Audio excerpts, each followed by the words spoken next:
ब्रह्मांडपदी श्री सप्तशक्ती महाग्रंथ श्री हिंदू धर्मग्रंथ पान नंबर 319 9/3/1996 शनिवार. वरच्या अर्ध्या ब्रह्मांडामध्ये पृथ्वीचे मोठमोठे स्फोट होत होते. त्यामधून विषारी वायू बाहेर सर्वत्र पसरला होता. सर्वत्र अंधार होता. मुसळधार पाऊस पडत होता. सर्वत्र वादळी वारे वाहत होते. समुद्रामधील मासा हा बेशुद्ध पडलेला होता. सूर्यफूल झाड हे कोमजून गेलेले होते. सर्वत्र वादळी वारे विषारी वायू सर्वत्र निर्माण होऊन सर्व वातावरण दूषित विषारी बनलेले होते. त्यावेळी ब्रह्मांडामधील श्री दिव्यत्व शक्ती यांचा 9 शक्ती या पुन्हा एकत्रित जमल्या व त्यांची बराच वेळ बैठक होऊन चर्चा झाली व त्यानंतर सर्व 9 शक्ती या एकत्रित एक होऊन म्हणजे प्रत्येक शक्ती एकमेकांमध्ये विलीन होऊन त्या सर्व 9 शक्ती मिळून पुन्हा तिसरी वेगळी शक्ती निर्माण झालेली आहे. श्री दिव्यत्व शक्ती यांच्या 9 शक्ती एकत्रित होऊन त्यामधून वेगळी तिसरी शक्ती म्हणजे वेगळा नवीन स्वतंत्र सूर्य हा निर्माण झाला आहे. तो सूर्य आपल्या सूर्यासारखाच तेजस्वी होता. त्या सूर्यामधून देखील प्रकाश किरणे बाहेर पडत होती. तो सूर्य हा स्वतःभोवती प्रचंड वेगाने फिरत फिरत ब्रह्मांडामध्ये सर्वत्र फिरत असताना त्या सूर्याच्या मधून वेगळा वायू बाहेर पडत होता. तो सूर्य हा ब्रह्मांडामध्ये सर्वत्र वावरत फिरत फिरत मूळ सूर्याच्या वर येऊन थांबला व नवीन सूर्य याने आपल्या म्हणजे मूळ सूर्याच्या आत पोटामध्ये प्रवेश केला आहे व काही काळाने तो नवीन सूर्य हा आपल्या म्हणजे मूळ सूर्याच्या आत मधून पोटामधून बाहेर निघाला व ब्रह्मांडामध्ये तो सूर्य सर्वत्र वातावरणामध्ये वावरू लागला. नवीन वेगळा सूर्य हा मूळ सूर्याच्या पोटामधून बाहेर आल्यानंतर नवीन सूर्याच्या मधून प्रचंड मोठ्या प्रमाणात अग्निज्वाळा आग बाहेर पडत होती. नवीन सूर्य याच्या पोटामधून अग्नी व वायू बाहेर पडत होता व नवीन सूर्य हा ब्रह्मांडामध्ये सर्वत्र वावरत असताना त्याच्या अग्निज्वाळा व वायूमुळे ब्रह्मांडामधील सर्व विषारी दूषित वायू हा जळून भस्म नष्ट होत होता. सर्वत्र मुसळधार पाऊस पडतच होता व नवीन सूर्य हा सर्वत्र वावरत भ्रमण करीत वरचे ब्रह्मांडामधील सर्व विषारी वायू जाळून भस्म नष्ट करीत होता व ब्रह्मांडामधील सर्व दूषित विषारी वायू हा नवीन सूर्य याने नष्ट केल्यानंतर नवीन सूर्य हा पुन्हा मूळ सूर्याच्या वर म्हणजे आपल्या सूर्याच्या वर डोक्यावर येऊन थांबला. जे स्फोट झाले होते त्यावेळेस जो दुषारी वायू बाहेर पडला होता तो दुषारी वायू जाळण्यासाठी मूळ 9 शक्ती एकत्रित येऊन त्यांनी नवीन शक्ती निर्माण केली व त्या शक्तीने सूर्य हा नवीन सूर्य एक अवतार घेतला आणि त्या सूर्याने संपूर्ण ब्रह्मांडात फिरत त्याच्या अग्निज्वाळा आणि त्याच्यातून जो वायू बाहेर पडत होता त्याने संपूर्ण विषारी वायू जाळून नष्ट केला आहे. मग शेवटी परत सूर्य आपल्या सूर्याच्या डोक्यावर येऊन थांबला. ब्रह्मांडामधील सर्व दूषित विषारी वायू जळून भस्म नष्ट झाला होता तेव्हा वरचे ब्रह्मांडामध्ये स्फोट होण्याचे थांबले होते. सर्व दूषित वातावरण नष्ट झालेले होते. तेव्हा पाऊस हा अधिकच वेगाने जोरात सर्वत्र मुसळधार कोसळत पडत होता. पावसाने वेग धरला होता. आकाशात विजा चमकत होत्या. कडकडाट होत होता. वातावरणामध्ये सर्वत्र गारवा निर्माण होऊन पसरला होता. गार वारे वाहत होते. सर्व पृथ्वीवर पावसाचे पाणी साठले होते. तळाच्या पृथ्वीवरील समुद्र हा पावसाचे पाण्याने पुन्हा समुद्र तयार होऊन भरला होता. बेशुद्ध पडलेला मासा पुन्हा शुद्धीवर आला होता. मात्र सूर्यफूल झाड हाय तसेच कोमजलेले होते. काही काळाने पाऊस हा पडावयाचा थांबला होता. सर्वत्र वातावरण पुन्हा शांत झाले होते. सर्वत्र शांतता, गारवा निर्माण झाला होता. पृथ्वीचे उडालेले तुकडे हे सूर्याला व चंद्राला धडकतच होते. एकमेकावर आदळतच होते, परंतु त्यांचे स्फोट होत नव्हते. सर्व पृथ्वीच्या पोटामधून निघालेला विषारी वायू हा जळून नष्ट झालेला होता.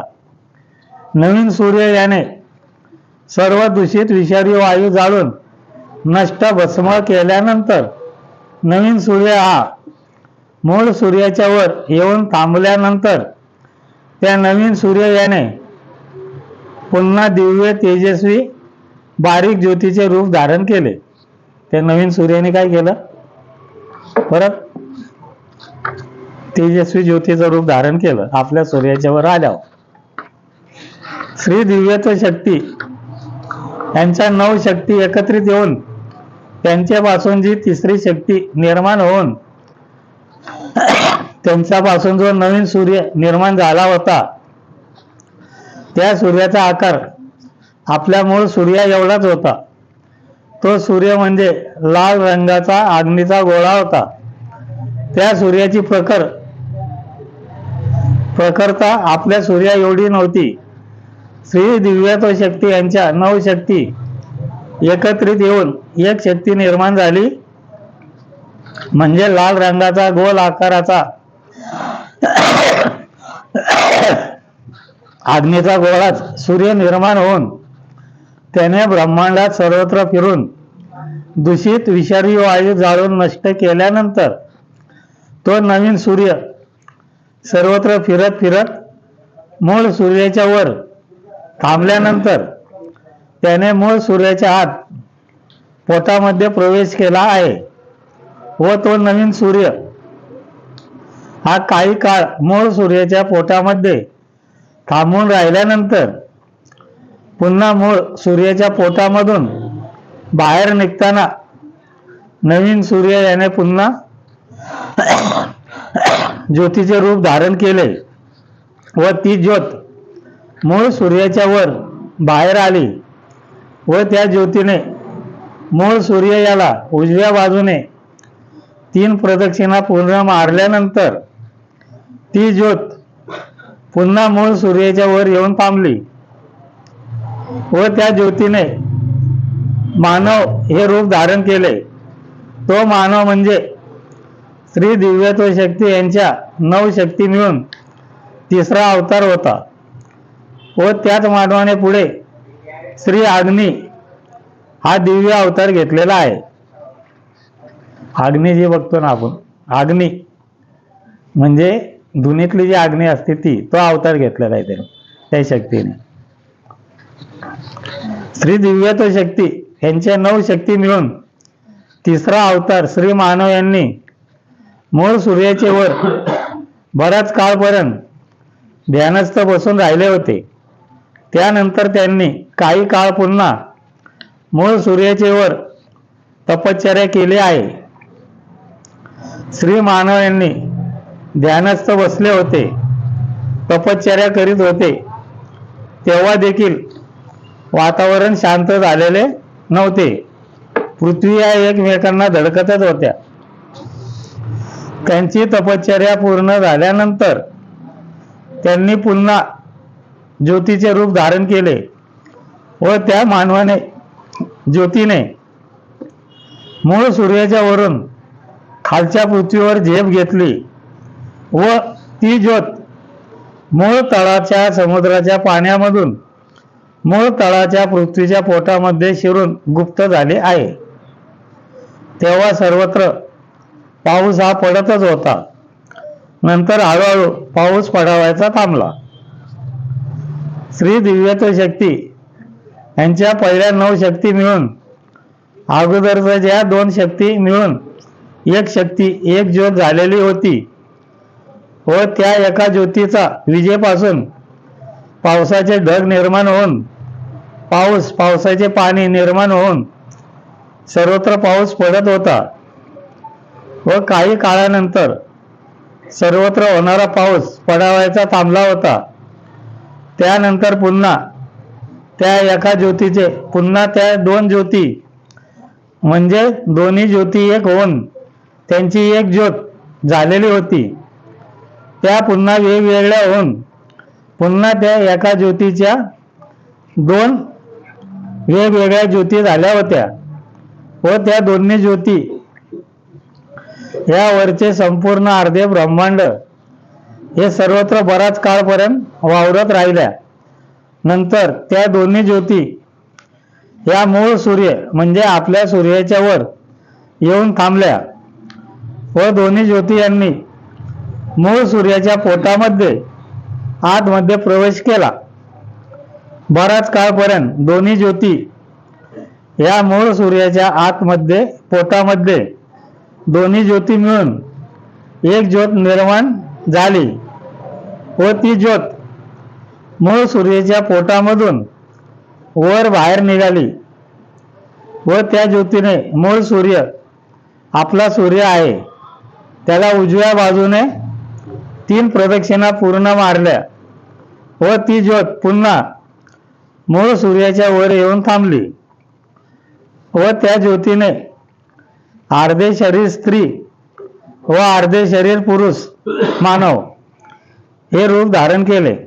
ती जी ज्योत सूर्याच्या वरतून आतून वरती निघाली त्या ज्योतीने स्त्री मानव रूप घेतलं म्हणजे अर्ध शरीर पुरुषाचं अर्ध शरीर स्त्रीचं असं रूप घेऊन अर्धे शरीर स्त्री मानव व अर्धे शरीर पुरुष मानव असे स्त्री व पुरुष एकत्रित असे रूप अवतार श्री माया दिव्या अर्धनारी नटेश्वर या नावाने रूप धारण केले.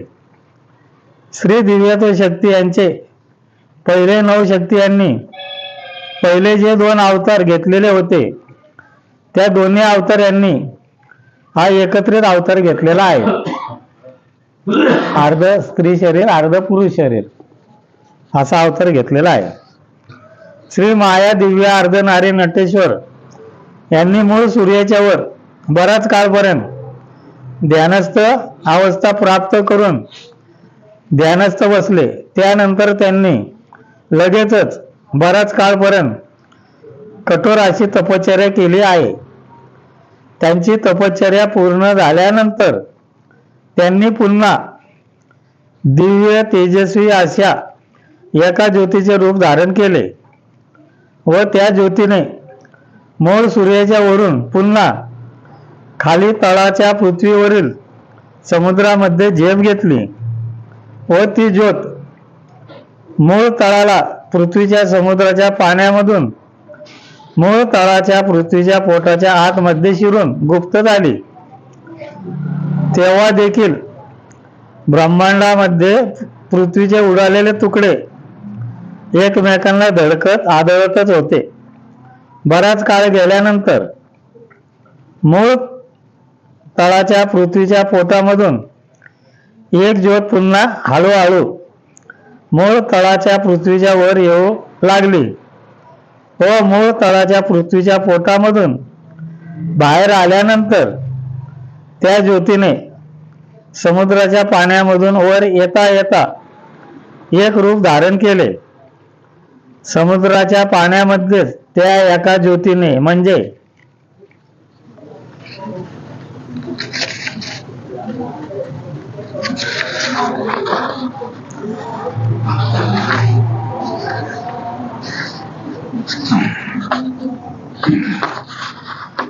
मूळ ज्योत धरून एकूण 34 ज्योती निर्माण केल्या आहेत व समुद्राच्या पाण्याच्या वर अगोदर मूळ ज्योत म्हणजे त्या ज्योतीचे एक रूप पाण्याच्या वर आले आहे.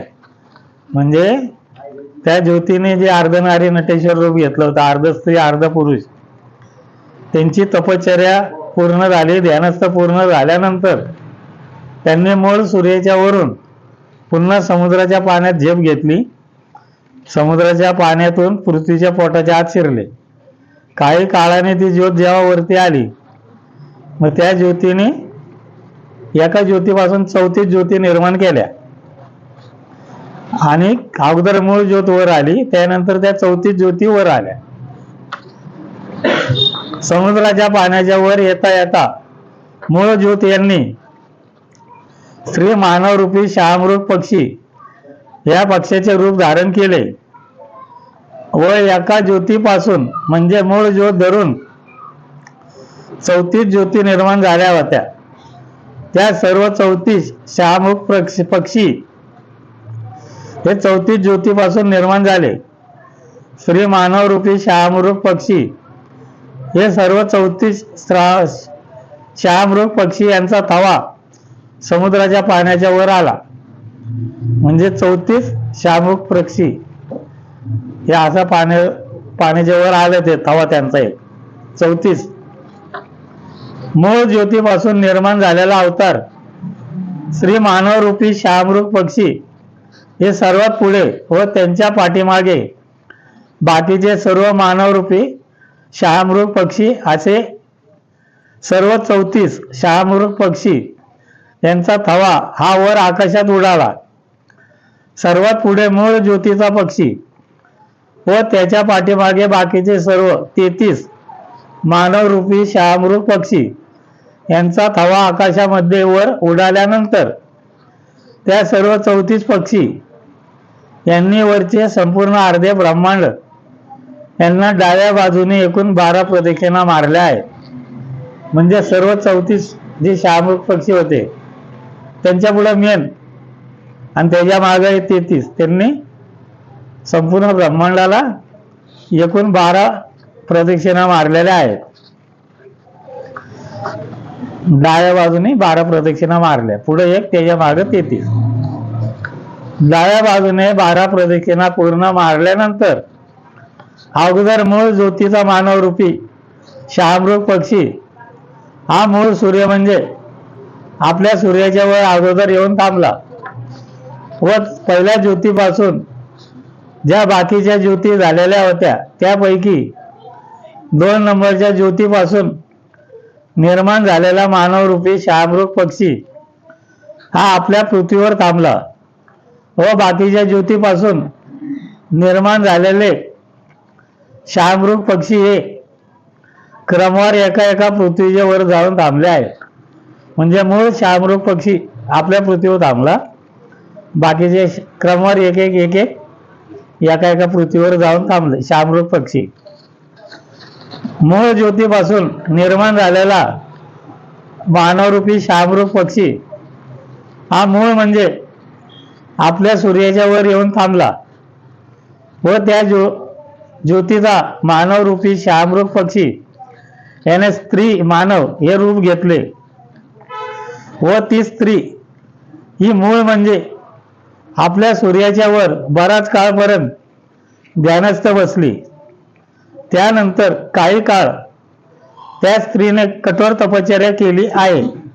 त्यानंतर त्या स्त्रीने पुन्हा मूळ ज्योतीचे रूप धारण केले व त्या ज्योतीने पुन्हा मानवरूपी शहामृग पक्षी हे रूप घेतले व त्यानंतर लगेचच पुन्हा मूळ ज्योतीचे रूप धारण केले व त्यानंतर मूळ ज्योतीने मूळ सूर्याला डाव्या बाजूने 12 प्रदक्षिणा पूर्ण मारल्या आहेत व त्यानंतर ती ज्योत पुन्हा मूळ सूर्याच्या वर येऊन थांबली व मूळ ज्योतीने मूळ सूर्य म्हणजे आपल्या सूर्याच्या पोटात आतमध्ये प्रवेश केला आहे.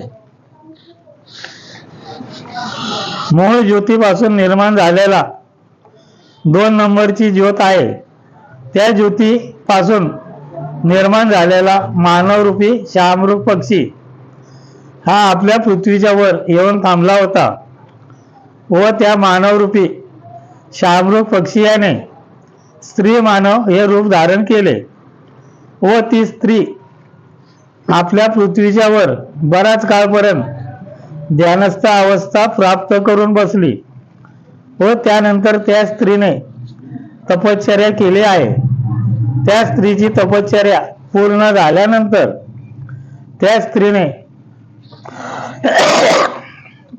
पुन्हा मानवरूपी शामरूप पक्षी हे रूप धारण केले व त्या मानवरूपी शामरूप पक्षी याने पुन्हा ज्योतीचे रूप धारण केले व त्या ज्योतीने मूळ सूर्य म्हणजे आपल्या सूर्याला डाव्या बाजूने 12 प्रदक्षिणा पूर्ण मारल्या आहेत व ती ज्योत पुन्हा आपल्या पृथ्वीवर येऊन थांबली व त्या ज्योतीने आपल्या पृथ्वीच्या आत पोटामध्ये प्रवेश केला आहे व त्यानंतर आपली पृथ्वी ही मूळ सूर्याला म्हणजे आपल्या सूर्याला पृथ्वीने उजव्या बाजूने 1 प्रदक्षिणा पूर्ण मारली आहे व त्यानंतर आपली पृथ्वी ही आपल्या सूर्याला डाव्या बाजूने कायमस्वरूपी गोल फिरत प्रदक्षिणा मारत राहिली आहे. आपली पृथ्वी ही आपल्या सूर्याभोवती कायम डाव्या बाजूने फिरत राहिले आहे. म्हणजे ते मानवरूपी शामरूप पक्षी जो होता त्याने ज्योतीचं रूप धारण करून आपल्या पृथ्वीमध्ये शिरली. त्यानंतर ते आपल्या पृथ्वीने सूर्याला डाव्या बाजूने प्रदक्षिणा मारायला सुरुवात केली. पहिल्यांदा उजव्या बाजूने 1 प्रदक्षिणा मारली, मग डाव्या बाजूने सुरुवात केली. ती आजपर्यंत आपली पृथ्वी आपल्या सूर्याला डाव्या बाजूने प्रदक्षिणा मारतच राहिलेली आहे.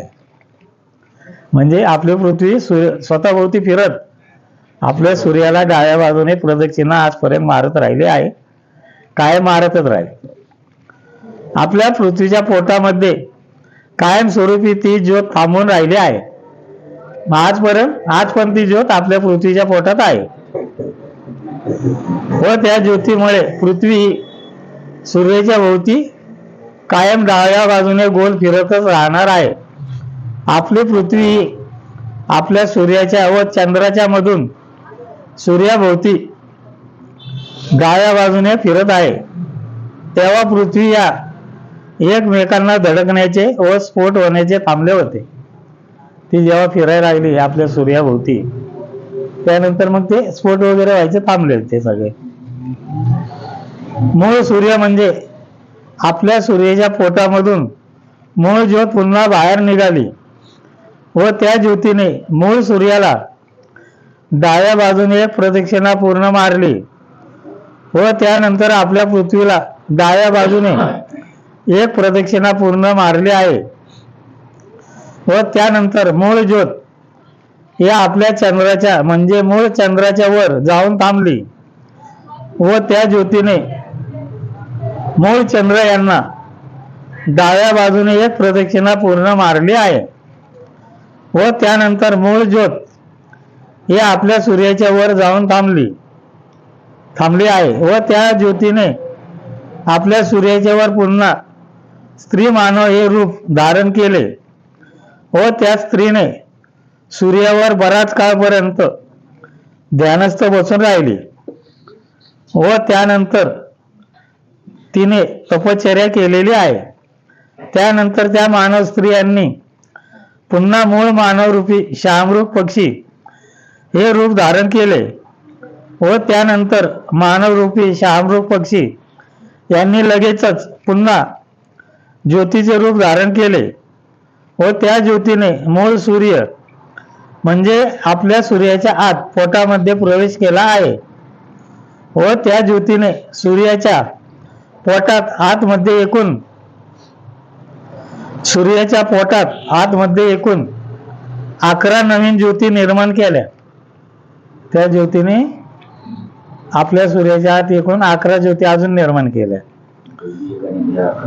व मूळ ज्योत धरून एकूण 12 ज्योती या मूळ सूर्याच्या पोटामधून बाहेर वर म्हणजे मूळ सूर्याच्या वर आल्या व मूळ ज्योतही आपल्या सूर्याच्या वर थांबून राहिली व बाकी 11 ज्योती यांनी आपल्या मूळ सूर्याला डाव्या बाजूने एक प्रदक्षिणा पूर्ण मारली आहे. त्यानंतर सर्व 12 ज्योती या आपल्या पृथ्वीच्या वर येऊन थांबल्या व मूळ ज्योत ही आपल्या पृथ्वीच्या वर थांबून राहिली आहे व बाकी 11 ज्योती यांनी आपल्या पृथ्वीला डाव्या बाजूने एक प्रदक्षिणा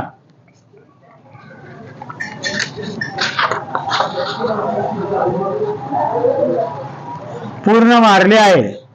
त्यानंतर सर्व 12 ज्योती ह्या आपल्या म्हणजे मूळ चंद्राच्या वर येऊन थांबल्या आहेत व मूळ ज्योत ही आपल्या चंद्राच्या वर थांबून राहिली व बाकीच्या सर्व 11 ज्योती यांनी मूळ चंद्राला आपल्या चंद्राला डाव्या बाजूने एक प्रदक्षिणा पूर्ण मारली आहे.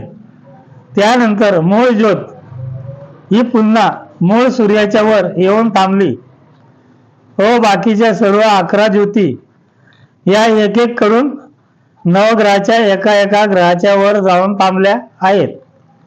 नवग्रहाचे 9 ग्रह व मूळ चंद्र धरून चंद्राच्या शेजारील 2 ग्रह व मूळ सूर्य धरून असे नवग्रहाचे 12 ग्रह आहेत. त्या सर्व ग्रहाचे वर एक एक करून एक एक ज्योत थांबली आहे. आणि मूळ ज्योत ही मूळ सूर्याच्या वर आली व त्या ज्योतीने स्त्री मानव हे रूप धारण केले व ती स्त्री मूळ सूर्याच्या वर ध्यानस्थ बसून राहिली. नंतर त्या स्त्रीने तपश्चर्या केली व ती स्त्री मूळ सूर्याच्या वर तपश्चर्या पूर्ण झाल्यानंतर उठून उभी राहिली व ती स्त्री ही मूळ सूर्याच्या वर तांडव नृत्य करू लागली.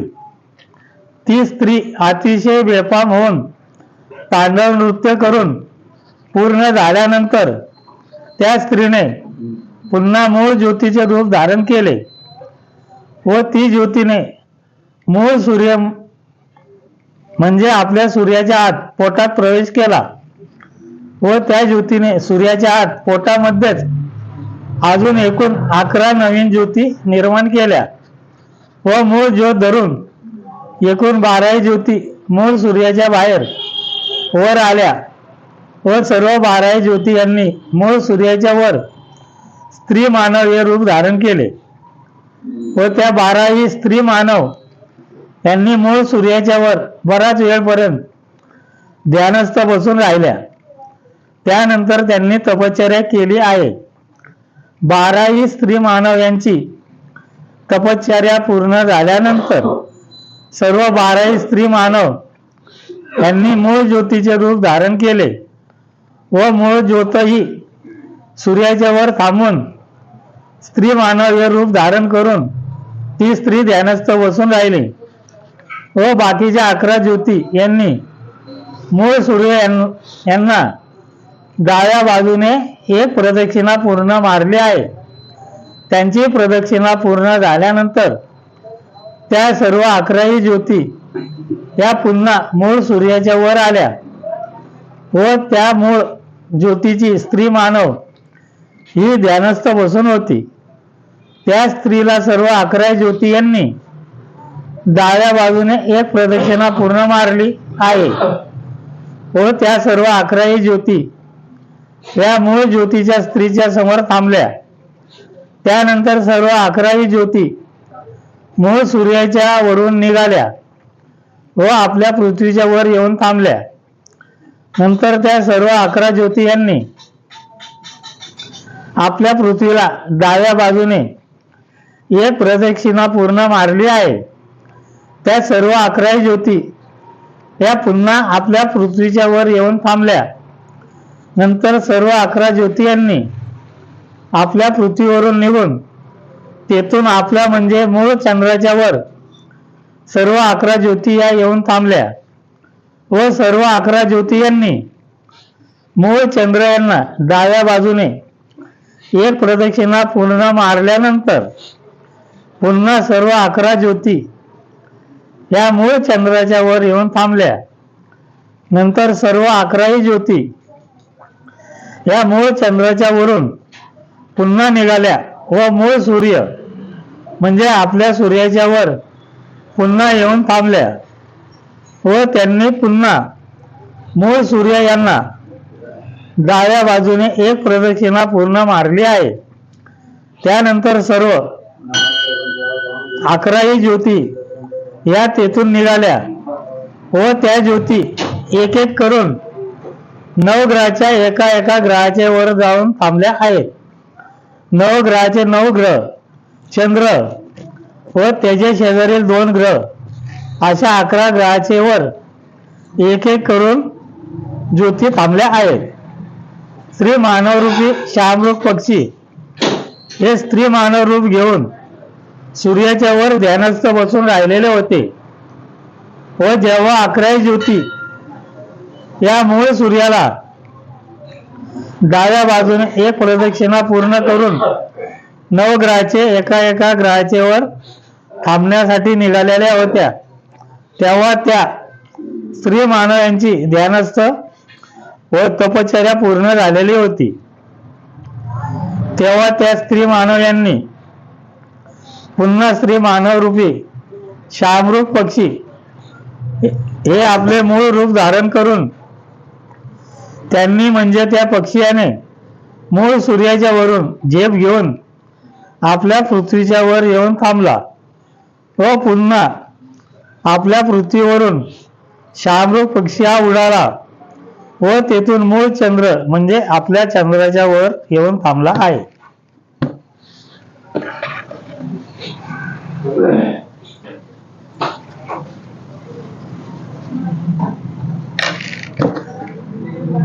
नाथेश्वर प्रसन्न